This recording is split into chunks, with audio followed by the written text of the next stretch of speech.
So the Prince of Pan-Africanism, for the first time in my life, is without any digital currency.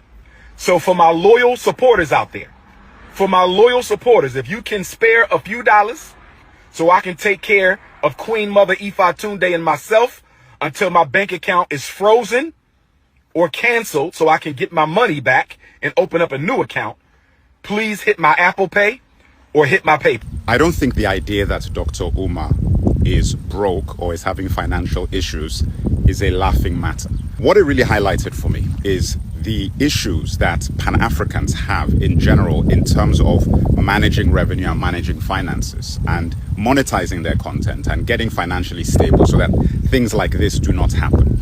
Now, as you know, I have my own independent funding source, which is the 300.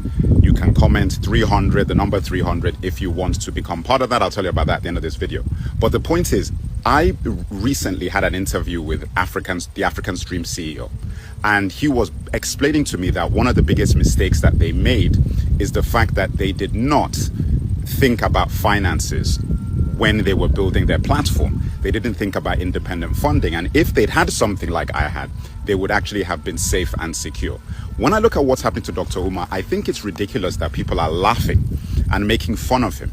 Because when you think about the grand total of what he contributes to the Pan-African conversation, you have to say that he is a net positive.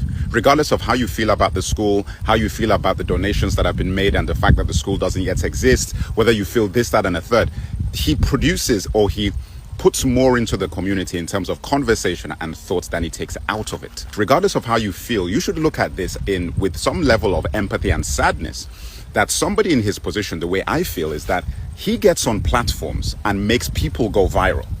Mega platforms get Dr. Umar to go and do interviews with them because they know that his interviews go viral. So if he was really in control of his own social media presence, there is no reason why in the space of 1 month, he couldn't generate $100,000. So when I see something like that, it actually bothers me that he's even in this position and he cannot get himself out of it. And that stems a lot from mentality, things that a lot of us can learn as Pan-Africans or African and Black content creators, because we should never, ever be in this position. Regardless, guys, as I said, I have my own independent funding source where we meet and people fund my own content. It's called the 300. I've made videos on it on my channel. We meet once every quarter, 4 times a year. People contribute a base level of $100 once, 4 times a year, and they essentially vote on the projects they want me to produce for Africa and the diaspora. We've already made one project which is going to be released and we're on Q2. So type 300 in the comments and you will get the